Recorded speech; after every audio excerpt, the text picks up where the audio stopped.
Assalamualaikum warahmatullahi wabarakatuh.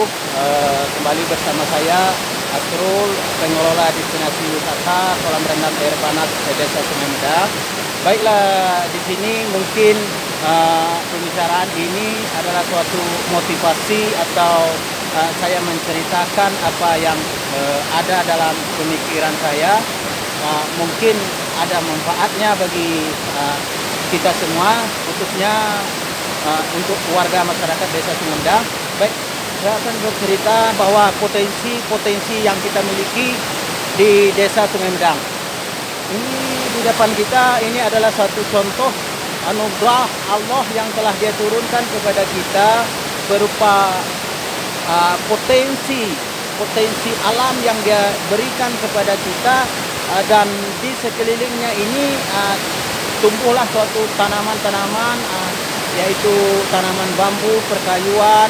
Memang kalau kita hayati, memang suatu keistimewaan yang Dia berikan kepada kita dibandingkan negara, desa atau daerah-daerah yang lain.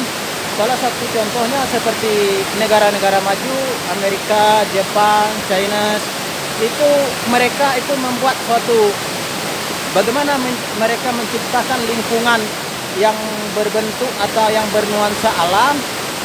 Mereka menciptakan atau membuat air terjun buatan. Di sana kita bisa mengkaji bagaimana mereka ini memakai tenaga listrik, perharinya berapa kilowatt, dan mereka memakai air yang dipakaikan dari air yang pakai meteran, berapa banyak air meteran, kelajuan meteran yang berjalan, untuk mereka kan menciptakan nuansa-nuansa alam.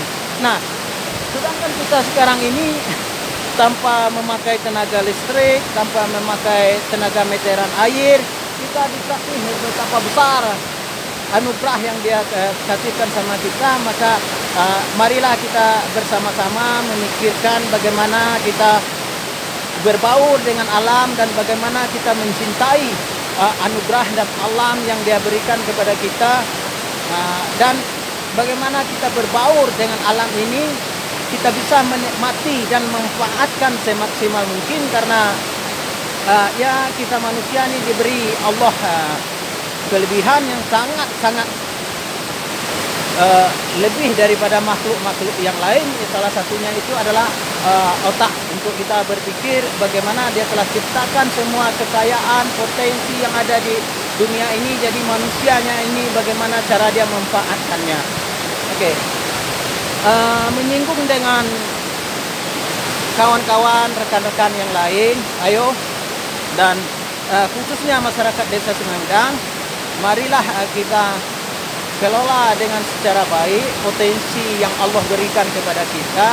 Bagaimana kita bisa menghasilkan potensi yang ada, bisa menghasilkan suatu atau mengembangkan ekonomi yang ada di desa kita, manfaatkan, menjadikan dia sebagai pendapatan desa.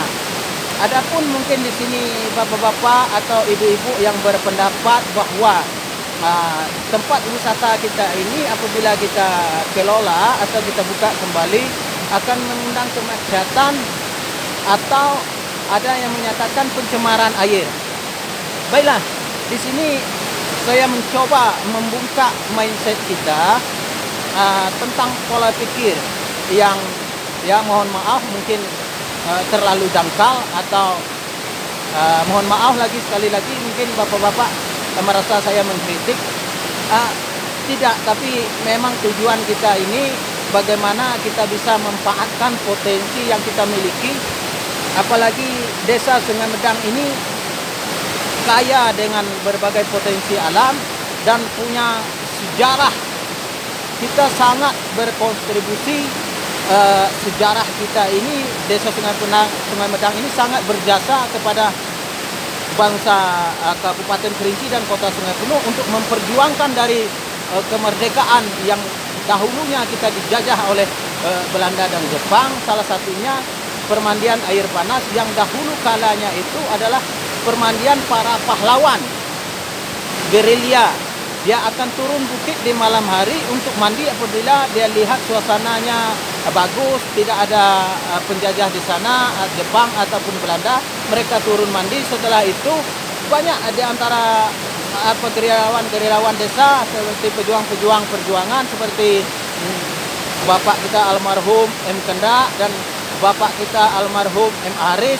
Ini sangat berjasa, mereka ini bagaimana memata-matai dan membuat laporan jika ada Belanda datang, maka para pejuang gerilya ini tidak akan bisa turun untuk mandi di air panas desa Sungai Medang.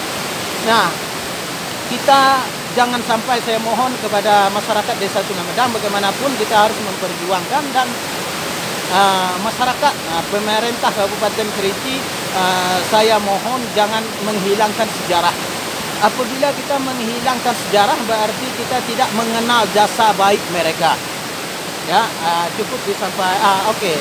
Dan sekarang bagaimana perjuangan saya, di samping saya memang punya kesibukan yang begitu padat, tapi saya meluangkan waktu karena saya merasa terpanggil. Semalam saya didatangi oleh narasumber, yaitu seorang putri dari Jambi, bagaimana dia menceritakan atau menulis maupun membuat vlogger, dia menceritakan tentang keunikan dan kearifan Kabupaten Kerinci, sehingga dia mendapat atau penghargaan nomor 2 tingkat nasional.